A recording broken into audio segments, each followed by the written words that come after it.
Hi, my name is Audra Platt. I am an estate planning attorney here at Pittman Law Office, and today I want to talk about life estates, sometimes called right of occupancies. This is typically used when we are coming into a relationship later in life where you have beneficiaries and your spouse has beneficiaries, or maybe a long-term relationship. And there's only one person that owns the house, but you live in it together as a couple. So when you pass away, if your other person is there, you don't want them to have to move out immediately. You don't want to kick them out. You want to give them an opportunity to live in that house for a certain amount of time. And then sometimes we have clients stay for their lifetime. So this is a great concept when you think about it, okay? Just off the cuff, oh yeah, that's a good thing that I want to do. But in reality, it can be very, very messy. We really caution clients when we're thinking about life estates because on the flip side, when you pass away and your loved ones, maybe your kids, are dealing with a step parent or a person that has been in your life for a long time but not married, so a partner of some sort, it can really get tricky when we're talking about personal property in the house and vehicles. And in this community, we have a ton of clients that have golf carts, or maybe paintings on the wall, family heirlooms. Where do those things go when the life estate is over? How do we prove that they were your assets and not your spouse's? Did you give them to your spouse, or did you give them to your partner? How do your children or your loved ones prove that? How do they make sure that they get to retain the items that you truly actually wanted them to have when you pass away?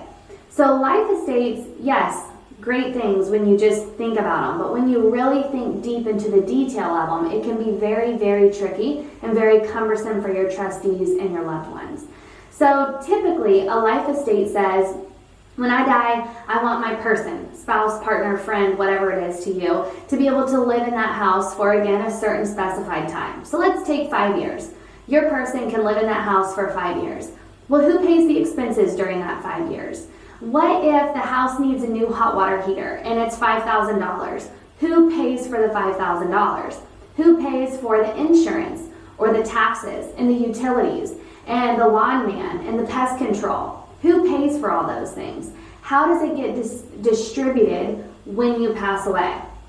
So if your person, after you pass away, goes and buys new furniture, well, typically we would say that goes with the person that purchased it. But really, if they used it and they put it in your house and you have other assets in the house, who's to prove it? How do we know?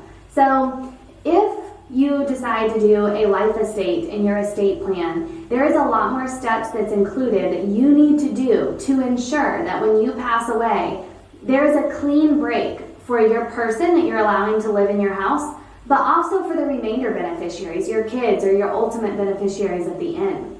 How do they prove what was yours and what was his or hers, right? The other person that's living there. So I caution clients when they say that they want to do a life estate because really it takes a lot of time and effort when you pass away to ensure that everything is done properly. And typically it ends in fighting. It ends in fighting with your spouse or your partner fighting with your ultimate beneficiaries. It's typically, in reality, never a clean cut. So that is something that we really want to caution with, and we really want to dive deep into your true intent and your true goals when you're thinking of doing a life estate. So if that's something that you're interested in, think long and hard about it, and I can help you and Amy can help you when we're sitting in a consult to really make sure that we ask the right questions to ensure that that is truly what you want. Because there are other ways that we can ensure that your loved one, your spouse, your partner is still taken care of.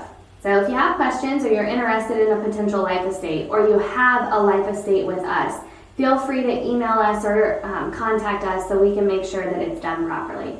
Thank you.